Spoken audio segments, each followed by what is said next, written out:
Our first talk is by Tracy Ragland, who has been a member of ICL since 2017. And I was just asking her about what it was like during COVID, because I was one of the people that came in after COVID when the wait list was empty.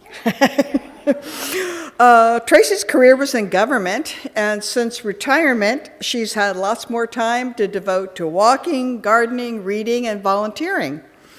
And Tracy is a member of the curriculum committee. I want to give that a plug for her, with a particular interest in visual arts. So if any of you have any presentations in visual arts that you are thinking about, please come and see Tracy. Okay, let's welcome Tracy.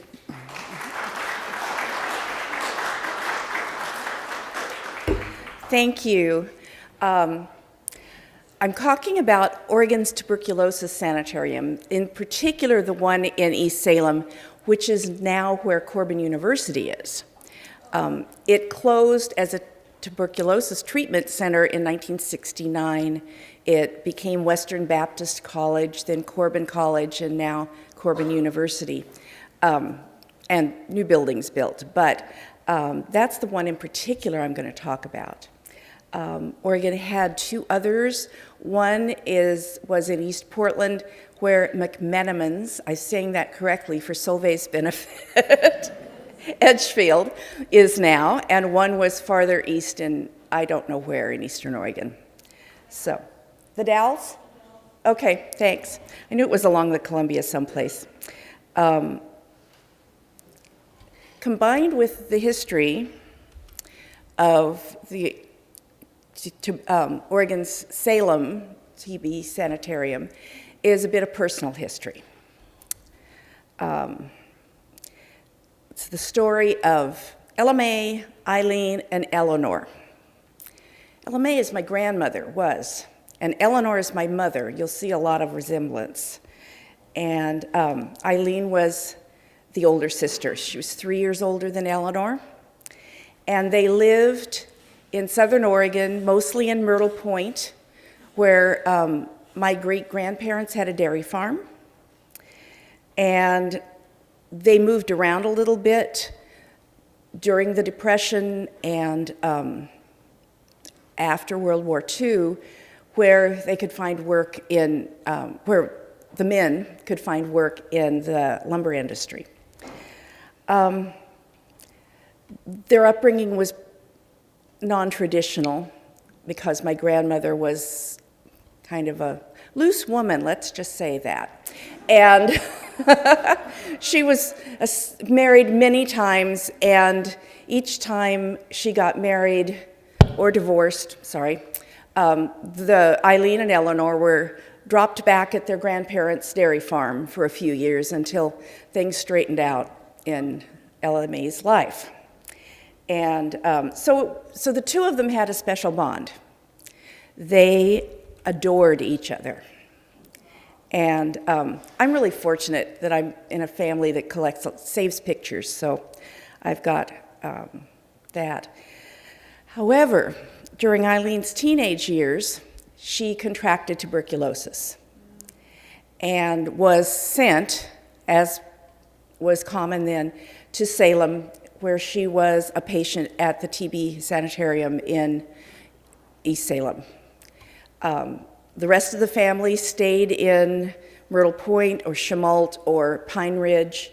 That's a fun story sometimes. Someone wants to look up the history of Pine Ridge, Oregon, which burned to the ground, leaving nothing at all when my mother was a teenager, and they got out with what they could fit in the Model A. So Eileen was treated there for a number of years. They made Ella Mae and Eleanor, made the long drive from Southern Oregon up to visit as often as they could, again in the Model A or Model T or whatever they had then. One frightening trip was in October of 1939, when they were listening to the radio and heard Orson Welles' War of the Worlds public story. They believed it was true and wanted to die together with Eileen. So they drove to Salem and were here when they realized it wasn't real. But so then they went back south. So that's the story of, and you can really see how much I look like my mother here. So it's crazy. So how was tuberculosis treated in the 1930s and 40s? Eileen was born in 1921, and she was, I don't know what year she had to come up here, what year she became sick, but she was here for quite a few years. So how was anything treated? There were no antibiotics at all early, and when they first developed one that was widely available for use against tuberculosis, it was 1952. So how were these patients treated? Over the centuries, it was thought that lots of fresh air, isolation, lots of healthy food, and sometimes the men were sent on sea voyages, which of course would spread it to all the people on the ship, I'm sure, because it was highly contagious. And this, while you may call it isolation, it's isolation from the general population, not from each other at all. A change of climate, high-fat diet to help them gain weight. It was a cultural assumption that people with tuberculosis were part of the unwashed and unworthy poor, and some of the sealing them away from the general public was part of that. And yet close, when you're poor, you tend to live closer together to other people, or they did then, just because that's what happened.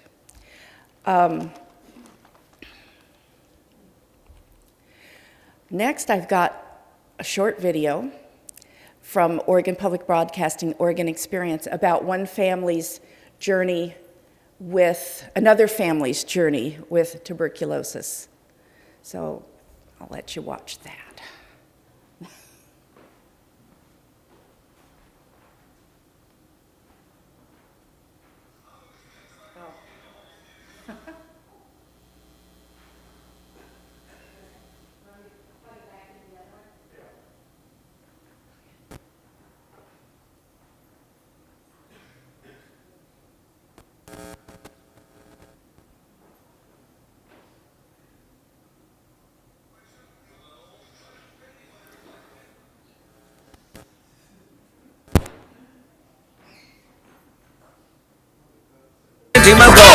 To make nicotine taste like a treat, take action to end the sale of flavored tobacco products and be a hero for healthy kids. Join Planet Fitness today and save $28 or more. Just $1 down, $15 a month. Deal ends February 28th. The following is an OPB original series. Oregon Experience is a production of OPB in partnership with the Oregon Historical Society. Back then, when you went up to this place, you were up there to die. And that's what I thought I was going to do. I thought I was going to die. I've got that old TB, I can't eat a bite. TB was certainly epidemic in the first half of the 20th century in the United States. I can't eat a bite.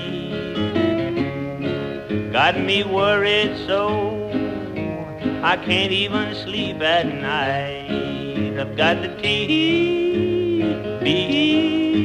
blues.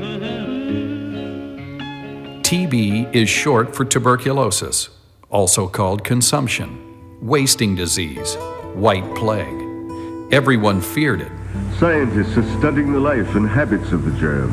And nobody had a cure. Parents wouldn't let their kids use water fountains. They wouldn't let them go to houses where tuberculosis existed. It was scary for families. All over this broad land of ours, a bit of war is being fought against tuberculosis. Not so long ago, public awareness campaigns dramatized the warning signs of TB. New technologies enabled early detection, X-rays, we call them. The fight against the white plague is underway. Unfortunately, the majority of people in the early days who had tuberculosis died of tuberculosis. Many people who were in this very room that you're sitting in now, many people died right here. Today, people don't really know much about it because we have it under such good control. We've made drastic strides with drug treatment that never would have been thought about in 1920, 1930. But the battle continues. You've had a test before. In 1993, the World Health Organization declared tuberculosis as a global emergency. TB is rampant in many other places in the world, and with regularity, TB arrives on our shores. I often get comments, gee, I thought TB was gone. Living with opioid addiction can be a struggle, trapped in a cycle of opioid use, withdrawal, and cravings. Sublocade is for adults with moderate to severe opioid addiction, whose withdrawal symptoms are controlled by oral buprenorphine for at least 7 days and should be used with counseling. Sublocade may help them keep moving.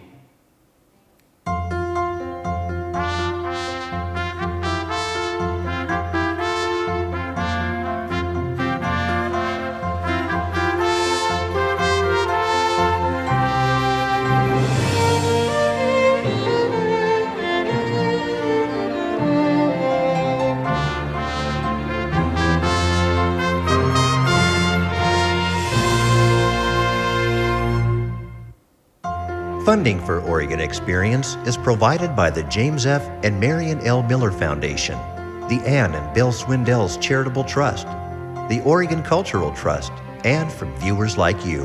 Thank you.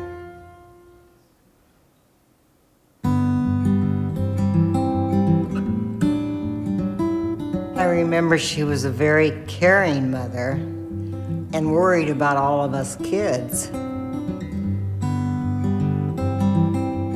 And she was pretty strict with all of us. Ruth Randall was born and raised in Colorado.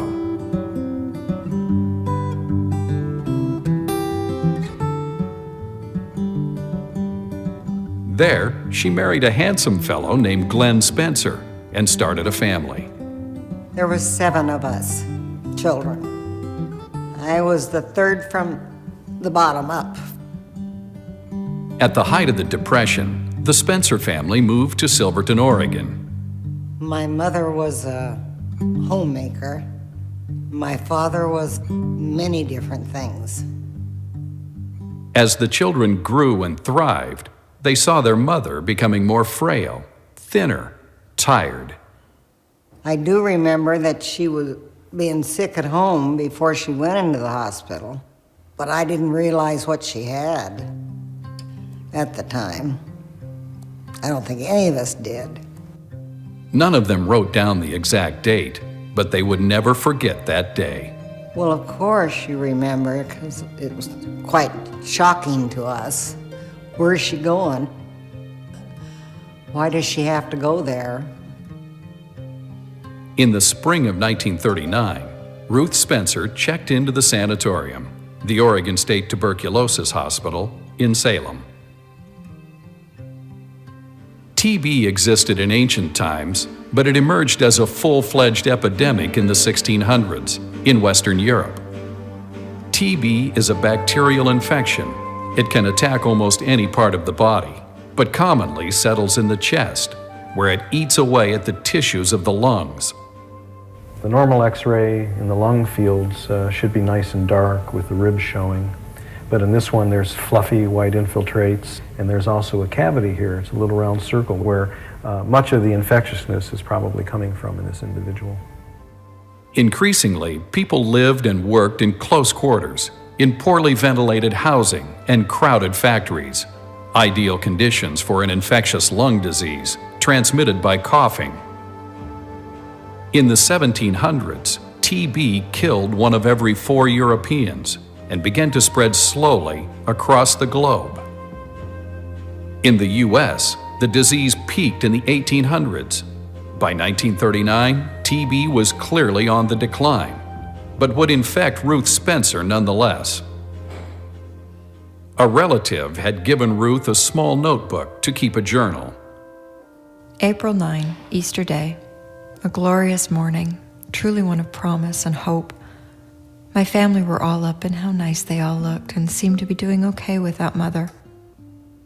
A lovely dinner, lovely flowers. So much kindness after all in this old world.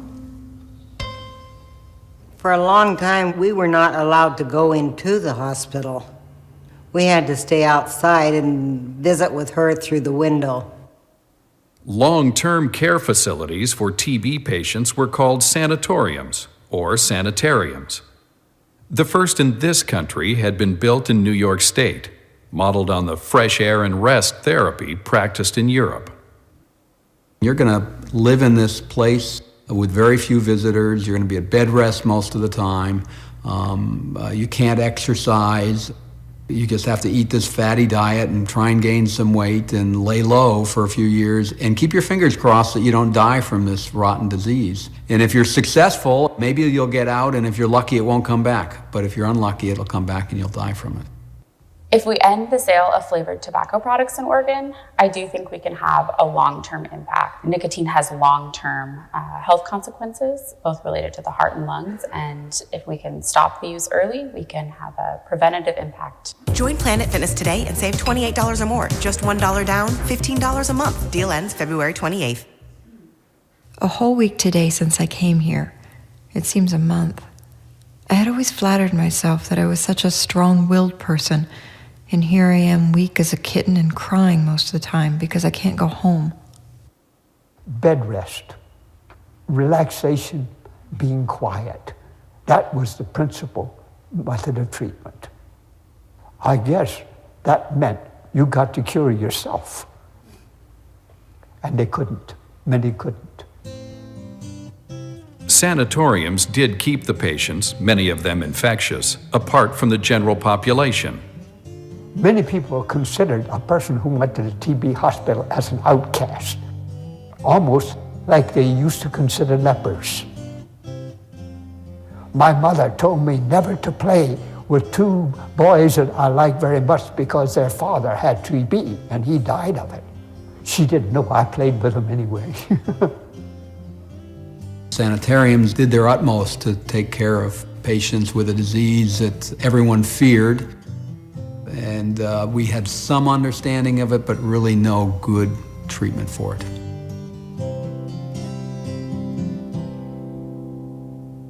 Oregon's first TB facility opened in 1905 on several acres of riverfront property in southeast Portland. The Portland Open Air Sanatorium grew to become a complex of cottages and medical buildings. Patients who could not afford this sort of private care were housed at the Multnomah County Poor Farm at Edgefield.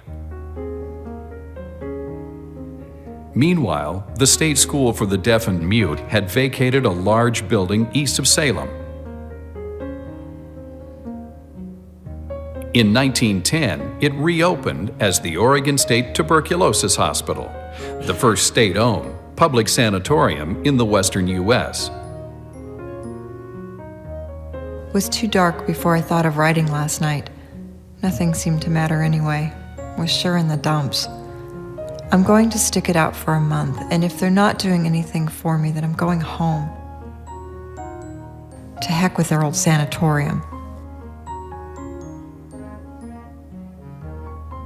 The Eastern Oregon Tuberculosis Hospital in the Dalles opened its doors in 1933. But not until 1939 would Portland have its own public TB hospital, built on the campus of the University of Oregon Medical School. All of these sanatoriums maintained long waiting lists, though once admitted, the patients could hardly wait to leave. Sometimes I go cold with dread, wondering if I'll ever get out of here. Do I want to know the doctor verdict or don't I? This is all my own fault and my punishment, and I'll just have to get myself out of it. If I can only have courage enough to carry on. Living with opioid addiction can be a struggle. trapped in a cycle of opioid use, withdrawal, and cravings. Sublocade is for adults with moderate to severe opioid. From the turn of the century, the Christmas Seal program and other private organizations funded TB prevention efforts, including educational films. We have mobilized against tuberculosis all the resources of modern science. We are constantly building better and more efficient tools. But only by checking an ever-increasing number of citizens, by going after tuberculosis before the disease spreads, can tuberculosis be conquered. Only if we fight it on a nationwide front can we achieve a lasting control over tuberculosis. These campaigns aim to bring people with TB into the care system. To that end, the sanatorium experience was typically presented in a positive light. Through his window, he sees the sunlit hills of California with its fragrant orange groves and palm trees. Immediately, he is inspired with a new fighting spirit. For here, at last, is his city of hope. Well, every day been just like the one before, and I haven't had much heart to write. Never get out of bed. The time went very slowly. We were all wanting her to come home. This morning I got 2 letters from my 2 little girls that I think lots of. They still think they can bring their troubles to Mother, and it makes me feel good to know they do. I wrote them each a long letter trying to encourage and praise them and help them iron out their troubles. Well, I hope they all come up to see me tomorrow. Ruth's children were repeatedly tested for infection, but against the odds, none ever showed any signs of TB. Small children are particularly susceptible to going from early infection to disease in a very short period of time. Many sanatoriums across the country included child patients. The children at the Salem Hospital received the same therapies as the adults and went to the on-site school as well. A small class of high school seniors graduated in the hospital every year. Then, as now, every reported case of TB triggered an investigation by public health workers. They know that each case of tuberculosis comes from another. They must find Roy's associates and warn them, help them. Case finders inquire, from whom did Roy get it? To whom has he given it? Beginning in the 1940s, many local health departments started community screening programs. We would go and we would skin test school children. All of those who were positive, we'd go and test their people around them. And we would find active cases that way, very frequently. An example of that was a man that had advanced tuberculosis, and he was the most popular man in town with the kids. And he caused an epidemic of primary, and 2 of the kids came down with the active pulmonary tuberculosis phase. And they were exposed to him. He was dreadfully upset when he finally learned that it wasn't a cigarette cough. He had TB.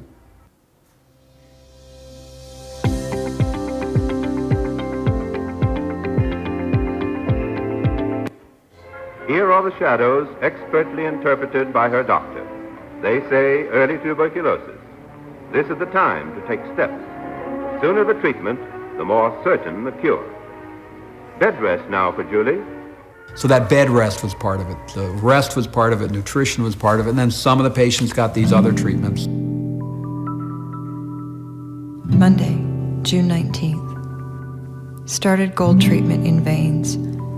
It's going to be awful. Have shot every 5 days. Have to drink lots of water to keep it from ruining kidneys. Ruth Spencer was probably given injections of gold thiosulfate, a compound which can in fact harm one's kidneys. In lieu of any truly effective drugs, doctors prescribed all sorts of common and uncommon substances to TB patients and continued to hope for a breakthrough. Scientists are studying the life and habits of the germ. someday maybe they'll give us a specific cure. There's great disappointment when penicillin was discovered, and it treated a lot of bacterial illnesses, and it was totally useless for tuberculosis. TB hospitals strive to provide the latest therapies to the patients in their care. Sessions under ultraviolet lights were a fairly benign treatment. Not so for such procedures as plombage, thoracoplasty, and phrenic nerve surgery. We, as a medical profession, did some drastic, painful, traumatic things to people to try and prevent their tuberculosis from growing.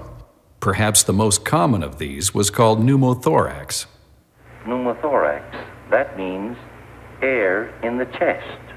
A small hollow needle is pushed through the chest wall. Air flows in. The soft lung collapses.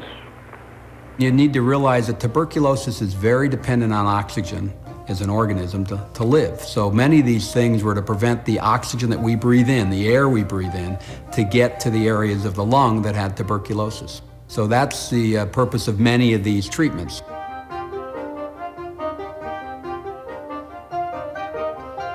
Surgeons and physicians came up with other ways of keeping the lung collapsed. For example, they literally took ping pong balls and they would open up the chest between the ribs and stick these ping pong balls in there to collapse the lung and keep it collapsed. A little later, they would have surgical procedures. They would go in and cut the ribs out and collapse the lung that way, or they would operate later, development, they would operate directly on the lungs and take out the disease portion. We don't have to do any of that today.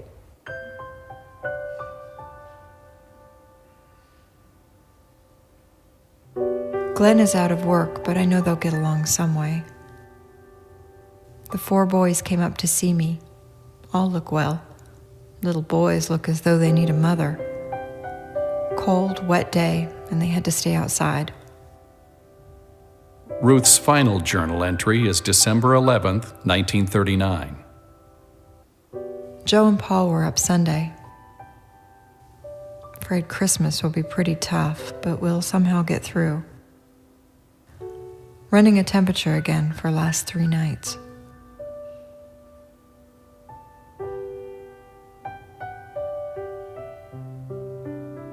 They sent me to a room that was all by myself,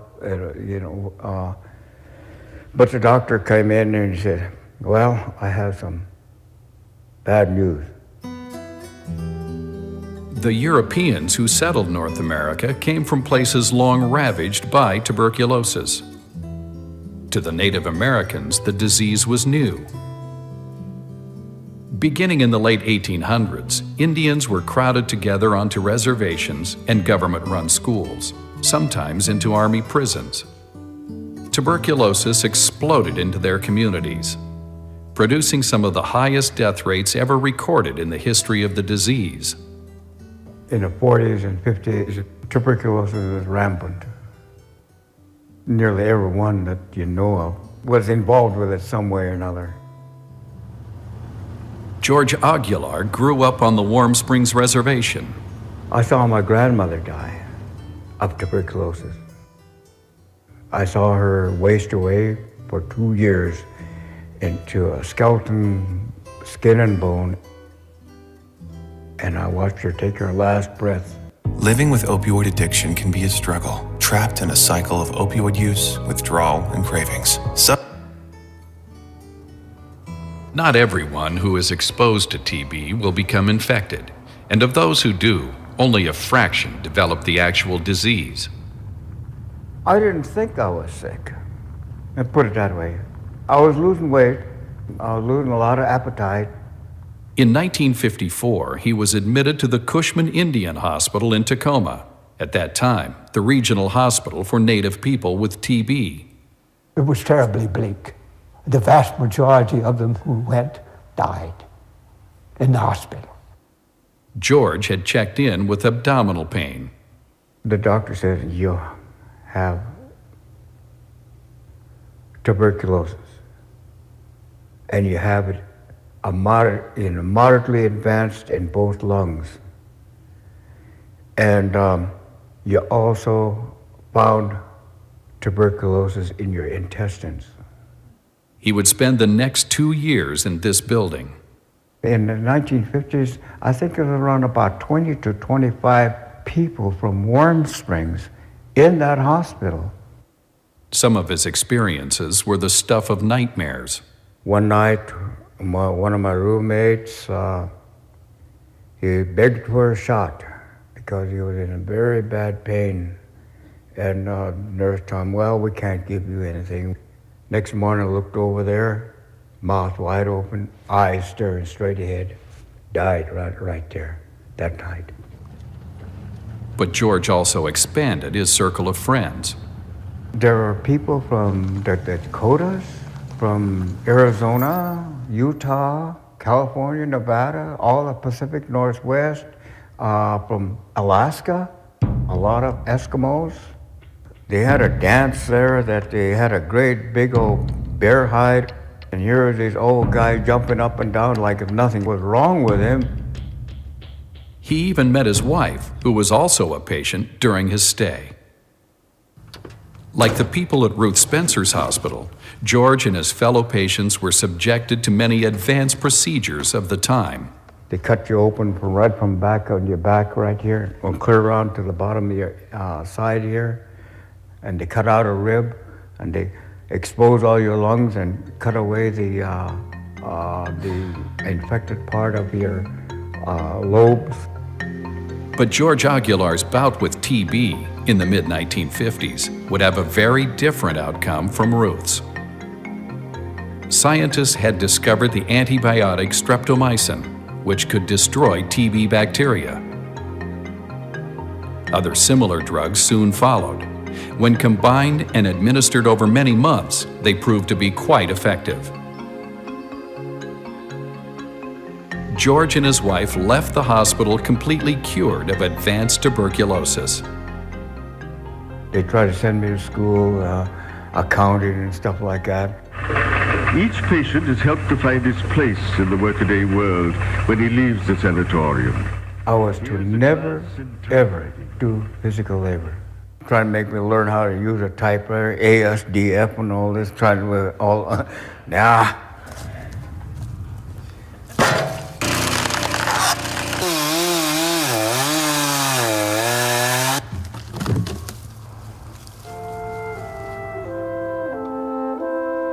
Join Planet Fitness today and save $28 or more. Just $1 down, $15 a month. Deal ends February 28th. Ruth Spencer of Silverton, Oregon, had not been so fortunate. She stopped keeping a journal, but she stayed on at the Salem TB Hospital for several more months. Sometime in 1940, she went home. My father had built a separate room on the house for her. And at first we were not allowed to go in there. But then as she got better, I guess, that he decided to let us go in so we could go in then and visit with her. Most of the time it was just from the doorway. But she was never up and around again. Ruth had lived an interesting life. She married a good man. She had 7 healthy children, but she would never know them as adults. They gathered one last time for her funeral in early February 1941. I know she was a very good mother, and she was always proud of all of us, she said. Just a few years later, the disease that had taken her life would be curable. A person with TB could take a long-term regimen of pills, become non-infectious within weeks, and fully recover in 1 or 2 years. The era of TB sanatoriums was winding down. The Eastern Oregon Tuberculosis Hospital in the Dalles closed in 1959 and is now the site of Columbia Gorge Community College. In 1963, the State TB Hospital in Portland released its last patients. The building now serves as offices and classrooms for the Oregon Health and Science University. The State Tuberculosis Hospital in Salem closed in 1967. It became the campus of Western Baptist College, now called Corbin College. Back in 1860, tuberculosis caused 1 in every 10 deaths in Oregon. Today, fewer than 100 cases of the disease are reported annually, and almost no one dies from TB in Oregon anymore. I'm Sharon.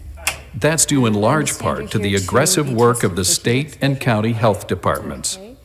We have screening programs in our community corrections center and our county jail, in homeless shelters. We screen small children who are joining Head Start. We've been working with the homeless shelters in Portland to do screening and keep TB out of the shelters. So actually our case rates have been coming down. Excellent. One of the problems, however, is that we have a lot of immigrants coming to this country from other countries in which tuberculosis is extremely common. Today, about 1/3 of the world's population, a staggering 2 billion people, carry latent infections of the TB bacteria. About 10% of the world's population that is currently infected will at some point in their life actually develop tuberculosis disease.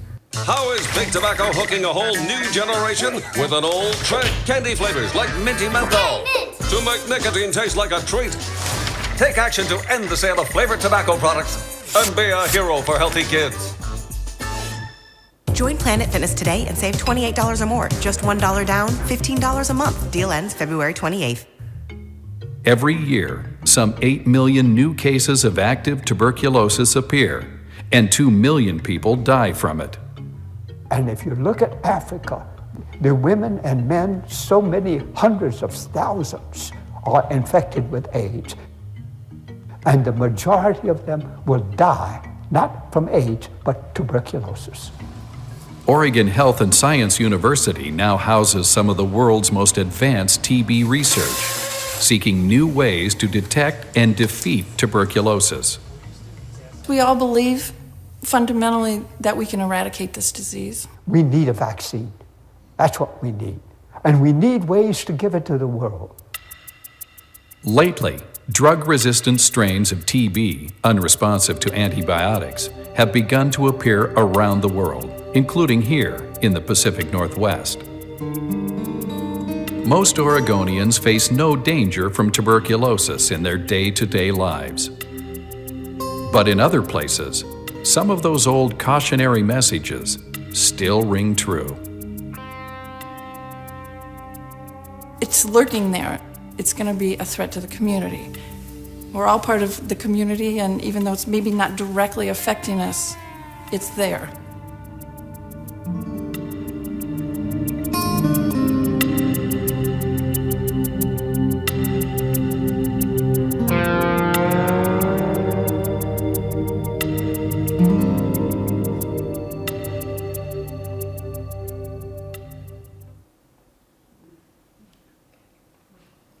There's more about White Plague on Oregon Experience online. To learn more or to order a DVD of the show, visit opb.org. Okay. Hello. Whoops.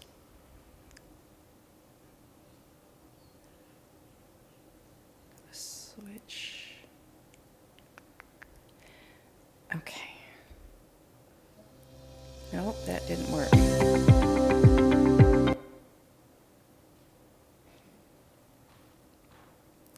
Okay, there we go. That's up. So Eileen went home in 1945 from the sanatorium. She was in remission, which was a good thing. She, by that time, my grandmother had settled down with her third or so husband and led a very calm and normal life. Eileen met and married Roy after he got back from World War II. They moved to Chemult, where he worked in the mills there in southern Oregon, south central Oregon. And then she went out of remission. All was well until she got pregnant. It was an ectopic pregnancy. She had to have surgery to remedy that, and that took her out of remission and back into active TB. She and Roy tried a lot of different treatments, including a visit to the Mayo Clinic, where she had her lower ribs removed on both sides, just as was described in the video. Came back from that. She was still ill. She and Roy moved into a house with my parents, Eleanor and Merle, and tried lots of things, and the sisters remained just as close and loving and goofy as they ever had been. And my aunt died in 1948 at the age of, I don't know when her birthday was, so either 26 or 27 years old. And Roy went to Alaska. So I never met him because they were gone before I was born. So anybody has any questions? Okay. Thank you. Thank you.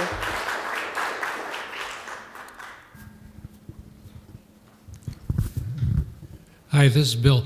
I was under the impression that most sanatoriums were in high mountains where there was cold, clear air, but all the ones in Oregon are at low elevation. Is that on purpose? I don't know. I think maybe it was where there was available space to put it. I know that Switzerland was the site of where a lot of people went to have clean, fresh, high air.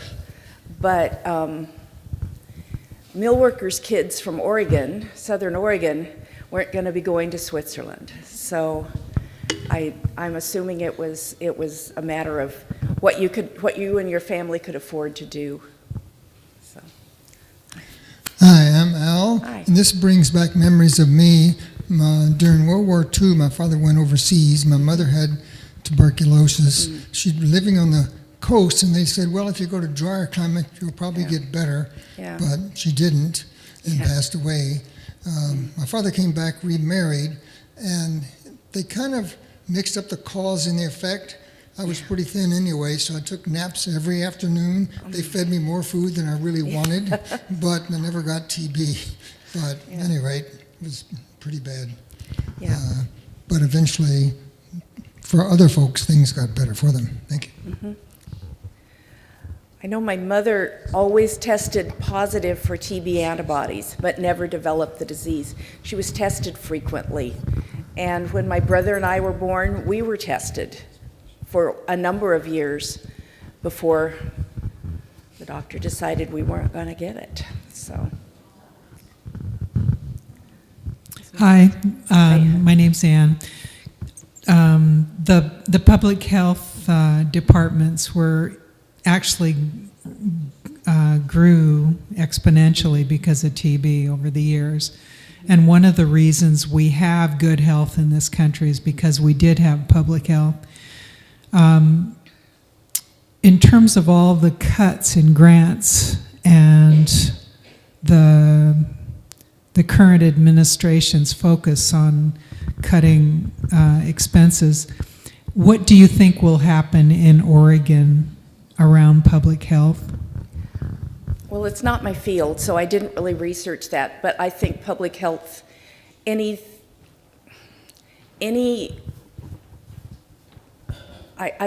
not hopeful about public research into new medicines, new treatments, into anything. I'm an inveterate Democrat, so I have that perspective on all of this. Yeah. Hi, Dean here. Hi. I don't know if you know anything about this, but I noticed that one thing that was common in all the sites they showed and everything, nobody wore a mask. No, they didn't. I mean, they must have known it was an airborne disease since it hit the lungs. It's intriguing to me. I know. I don't understand it, considering they wanted to isolate people from the general public, but they certainly weren't isolated from each other in the least. So. Hi, I'm Susan. Hi. Hi. The reason that a lot of the TB sanatoriums were not up in the mountains, it depended on the area. that they were in, like for instance in the Boston area, they were on islands. So it was more important for them to isolate the TB patients from the general public, no matter how. I think for the children, they actually put them on a boat, and it was called the floating hospital. So they still call it the floating hospital, but they used to put the kids on the boat in the harbor so that they were away from the other population. So so it depended on what they had. Like if you notice where OHSU is, it's way on the top of the hill. Yeah. Well, that was as far as they could get them to isolate them. So it just depended on the area. So I don't know, that's not necessarily a question, but it's... Okay. Yeah, and the other thing with, like the problem with the public health is, and this is the other problem with TB, antibiotic resistance, it's very similar to those folks who, they didn't want to get a COVID shot. They didn't want the public health in their lives, that sort of thing. So part of the public health, yes, like people saw it as being more helpful back then because they saw people die of TB, of polio, whooping cough, measles, all that sort of stuff. Now we have, the anti-vax head of DDS? Okay, fine. All right, so some of that had to do with this. And the problem with TB is even if you're giving them prophylactics, you're giving it to them for months. So these people you have to chase them down. Because if you don't and you get a partial response, that's how you get the resistance. Anyway. There you go. Oh, hi, this is Louise. Jim, you go ahead. That's right, go ahead. Oh, okay. Just as anecdotal, when I was in nursing school, one of our rotations, other than 3 months at the state hospital, was a month at the Portland TB hospital. Okay. And this would have been in the 1959, 1960. And I have few memories of that other than giving the combination shots of streptomycin and penicillin, and that was awful because you had to use huge needles because streptomycin was really sticky. And the other thing was anything that we might have brought into one of the patient wards had to go out, and we had to lamp them. And so like a book or whatever had to go on this through a ultraviolet light to kill things. And I also do remember the thoracoplasties, the surgeries where the lung was collapsed on purpose so it could rest. Gosh. Hi, this is Jim. I think you remember I lived in Switzerland for quite some time, and when I first got there, before being allowed into the university, I had to go to the hospital with a bunch of other students from other countries, and we got this test. And I stood in the hall and watched these students coming back, looking at their forearms, which had a white bubble on it. I don't know if that's what they do today or not. But watching that, I started getting a little nervous about what they're going to do. And I actually fainted. I've never fainted before for that sort of situation. Even before I got the shot, I woke up on the floor. And I used to go to this town called Les Uns, which is in the Prealp area of Switzerland at about, I'd say, 4,000 to 6,000 feet, somewhere in that range. And they have a very famous sanitarium there, or sanatorium. And I used to stay at it because it was converted to a place called the Vagabond Club. And it was really big and quite nice, actually. But in Switzerland, the sanatoriums were well known.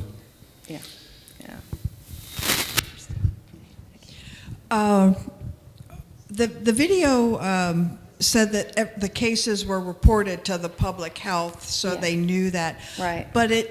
But were the patients there voluntarily, and could they leave if they wanted, or what was the situation with these things? I don't know. I don't believe they could. Yeah. They couldn't go. Not allowed to leave. And to remember, they didn't have any anti-TB drugs, right? Yeah. Nothing. Yeah.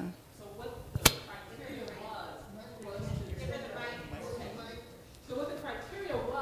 was to say how much TB was in your sputum.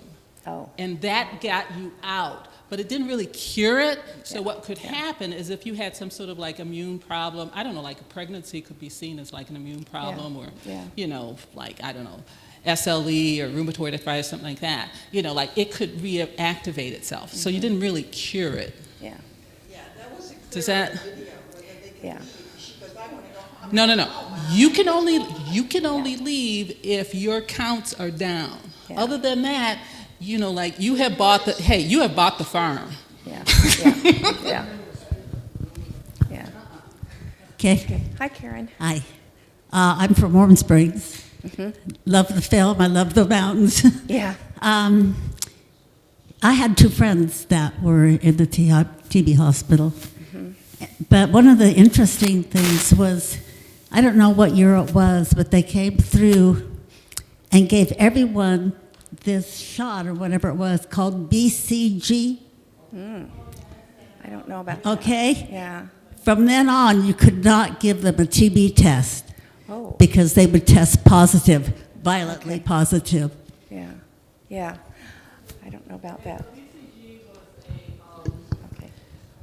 Okay, so some of the countries used BCG as sort of like a vaccine type of thing. Okay, I mean, it didn't really work as a vaccine, but if you had somebody who came, and they didn't do it in the U.S. They only did it in some other countries. So you had to, like, if you had somebody, you had to make sure that they didn't have a BCG before you gave them like a TB skin test, or else the whole thing would like blow up and rather get nasty. Oh, okay. Yes.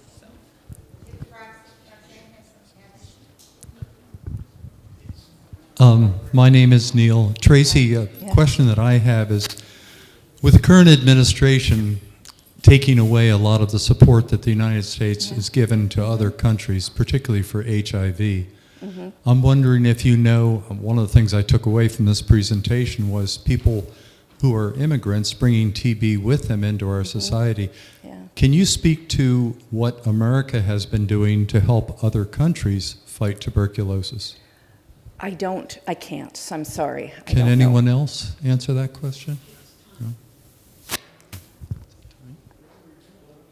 Okay. Susan's got that was the last question. Okay. It's like, okay. Susan Miller.